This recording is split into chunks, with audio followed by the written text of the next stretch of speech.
ekumbi biso na bassesse spirituelle, bassesse morale, oyo komi presque so iko mesira on ba pays mususu voisin ya biso na Congo ekomi na salité akosakana te parce que nombre ba église ekomi mingi, nombre ba pasteur etondi, nombre ba prophète ekomi mingi, et tous ces gens là tango ngai na pese bango si base ya recherche na saye na mokanda ya lamentation. Mais comme on était lamentation bana Israël ezalaki causé par des batata mandefu ya ba religion ya église na moni pete ya solo le même babiloko pe na niveau na biso ya Congo esiliko mona na ete ezali na échec.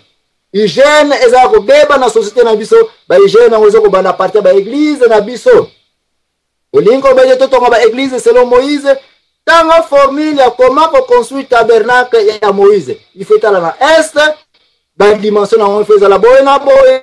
munene na on faisait la boye na boye place pe ko za eko za na place batu bavandite il faisait la kuna biloko nyonso soko eko analyser oya ko monete oza ko toka église wese ezalité oza ko toka église yo papa pasteur na place bar e kangami na ndaku na yoto na église na yo est-ce que nyonso oyo eza ko funda ete moralité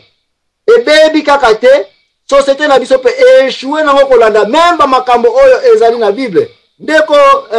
odo pambu na persona no ba maloba na tour oyo kote o permisanga muke avant que to kota sona ba section musuto yali ko landela awo ndeko odo est-ce que zaina loba na pesa yo na moni papa mbala asengi liboso bongana zo na sima na ye papa merci mingi ndeko mbala comme ça na pesa yo pe maloba dokola o senga ki o landa mwa muke na banza to kuzana katikata emission sikoyo na pesa maloba ndeko mbala Matondo na opesanga maloba na sepeli mingi na introduction na yo na sepeli penda mingi na regretter ne loko moko ya muke ozo parler sur Congo mais depuis au bandaki au lobby Congo te au lobby makambo ba Israël ba makambo bele bongo Congo ti wapi pona nini bomi Congo soto ke na bamboka mususu na kozonga na koyebiso boye na kobeta sete na likama moko boye na koloba na ete pona kozala na introduction no nyonso sali makam nyonso bandaka na bonzambe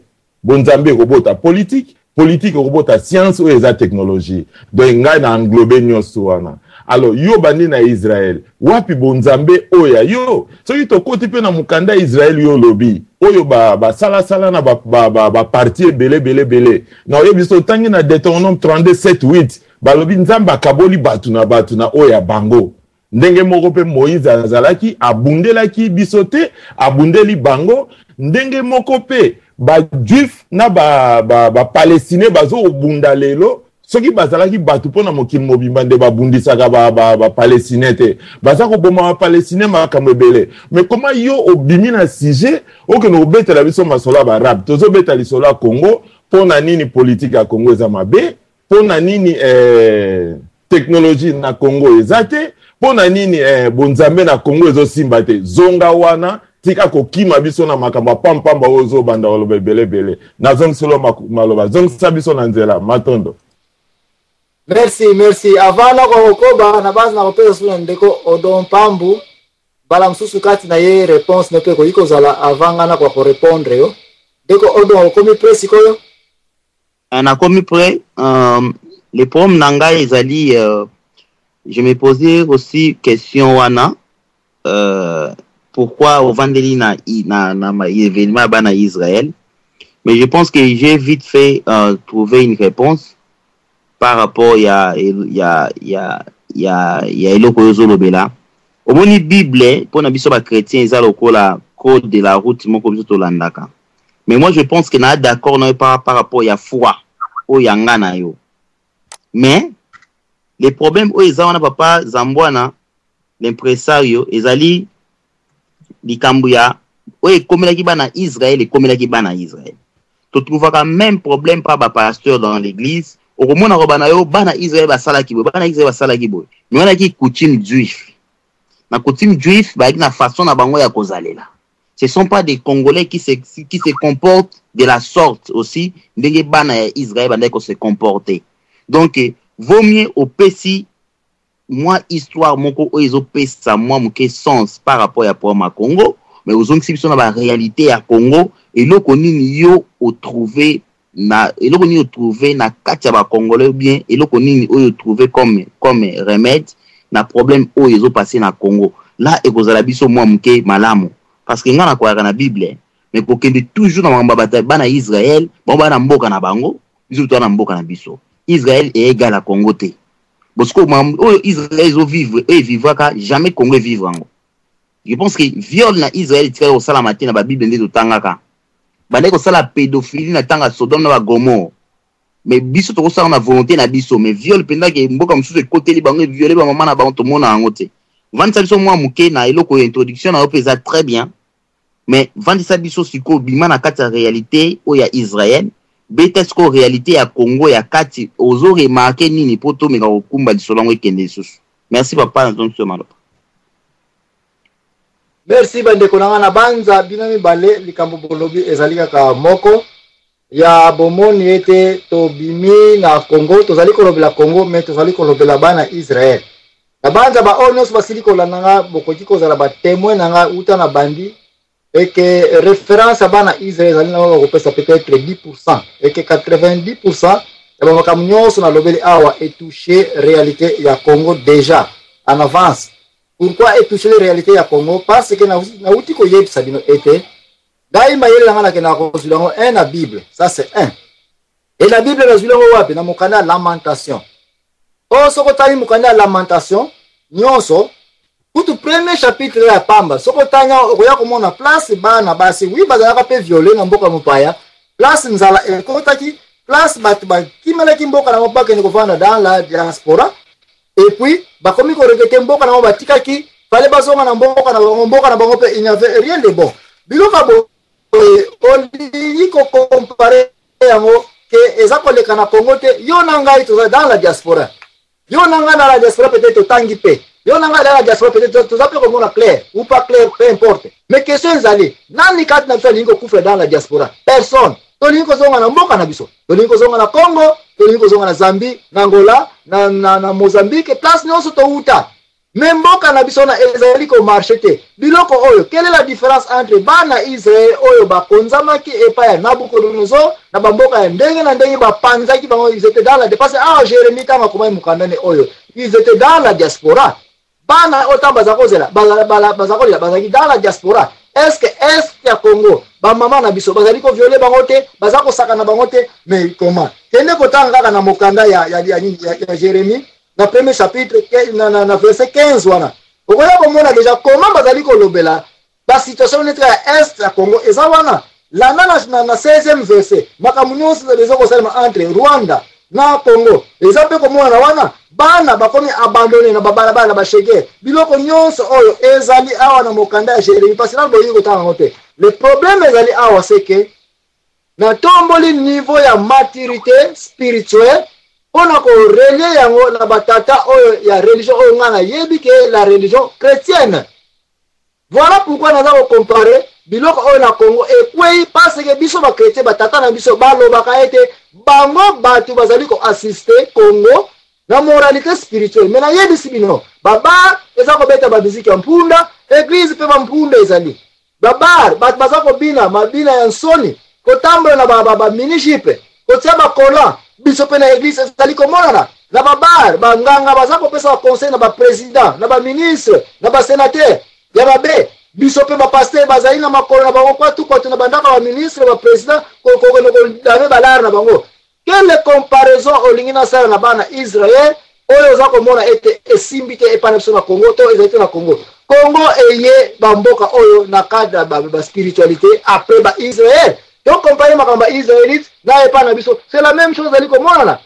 et puis na le voyez bien quand je parle de la religion attention na toucher religion chrétienne parce que oyo wana domaine na ko se défendre sur référence biblique mais beaucoup peut ezapé religion beaucoup peut ezapé spiritualisme beaucoup peut ezana valeur na yango. Est-ce que beaucoup na biso so nana longolango na Congo so ke ezali kaka pourquoi siko bolingo toucher beaucoup pourquoi ki beaucoup na biso na kata Congo na biso ezapé ko simba te et que bana barabara abandonné merci na société na biso ezali ko tourner. Voilà pourquoi na lobaki te après la longo la religion na immédiatement na société na lobaki culture na culture yango je parle pe ya beaucoup bokoko yango wana siko linto débattre bokoko kumba biso na nini yango ya bokoko oyo esalemi ya mabe na Congo na koyebiso bampungu bakisi bapoison nyonso baministre bazali kobomanaka qui me dira pas que babiloko eza automatiquement relié na religion eza babiloko mo relié na bokoko na biso bayebaki makaya mansi makasa ya zamba eke babinzeka wana soki basali yango bapesi yango omeli okufi bapoison nyonso mers nyonso culture nyonso eza na kati. Ce sont les choses spirituelles. Donc, le niveau spirituel du Congo vient d'échouer. Avant tout, la politique, parce qu'il y a la technologie. Neko mbala encore na moni osengi suma loba na zongi suma loba ndeko mbala à moins qu'elle répondre question bien te. Matondo na opesanga maloba matondo lisusu na balandi nyonso bazolanda na pesaki bino mbote te matondo na mutazana ngunduka matondo pe na bao bazana mission. Na sepeli mingi nongo lobi kati makambo ozo loba fale nengo sala ki intro na yo okota na likam nano kotika kate mengana ngina yebisa yo oyo yo yebisi biso eza makambo o Jeremia alobaki na bandeko na etango bazalaki na boumbu na kati ya mabele ya ekipata pona kozongisa bango alobi boye na Jeremie 5:19 alobi Nzamba alobi na Jérémie to bakoko na bango ba alobi na Jérémie parce que Yahweh azalaki koko na bango Moïse akutanaki na koko na bango abaki balanda ye na nzela ya Nzambe na bango alo alobi na eboye soki batuni yo pona nini toza komona pasi yebisa bango po bapesi bonzambe na bango mokongo bazali kolanda banzambe ba yebi kososola te alo bakosalela batu wana tipai batango bakokende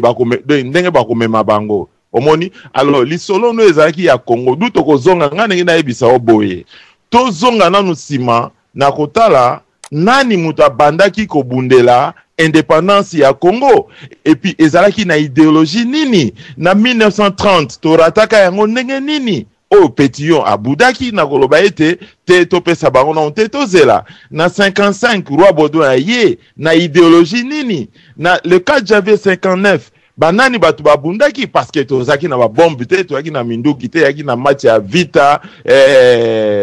Vaticano Mikado match à 2-0 ya vita Mikado au viezo la tia débit alors et petit explosion batu baye batomwani babomi bongolo babomi Saint-Pierre babomi biloko nyonso mais na tangu wana nyonso église catholique ezalaki protestant ezalaki armée d'Israël ezalaki église nyonso wana ezalaki mais bapusaki biso jamais na côté ya biso il faut to koma free mais bapusaki biso na kondima oyo bazokoloba na biso mais to tuna te pona nini bazomema biso boye mais na bobiso oyo lobieza makasa ya zamba toyeba kososola moto nyonso azana histoire na soko yebi histoire na yote luka oyeba keko kendo luka ya baninga soki ndenge nini poyela biso omoni po soki totali ndenge ke na osala ba recherche wana ezali so na ba place oyo yopo ko sala ba recherche po yeba ke Afrique eza ndenge nini okende ndenge oyo papa na biso Lumumba lobaki histoire Afrique ekozale ekokomama na ba-africain bango moko histoire ya Congo ekokomama na ba-congolais bango moko eke moto mosusu akomelo likambu oyo yebite ondimi par la foi ngana ondima par la foi te naza mondimi te mais naza mososoli alors le 4 janvier tango moto epeli tozwi makambu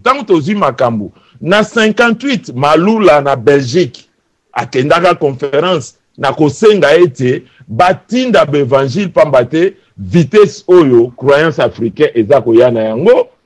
nokite mission na bango ekolala nde baye kotinda ba bible na bango ba bandi déjà kutu ko modifier na 74 basali bible à Jérusalem oyo komi somnifère lelo na kanti makambo na zakoloba oyebi pona nini na kozongisa lisusu sima na koyebisa yo ete rapport ya Diego Kao ezalaki nini batu wana baza bien organisé makambo tu na kende na ikozonga na epa ya Rwanda bango amemaki me bakado amemelaki bango kuna du il faut koya na histoire wana ya Congo omonde nazobetelo histoire ya Congo et non pas histoire ba palestinien etali biso te représentant na bango nyonso eza l'église catholique eza protestant eza la armée d'Israël eza la témoin représentant na bango eza pape nanu namoni papa telemi talo abotika kobundisa bana nanga mosusu baza kuna po baza ba chrétien babi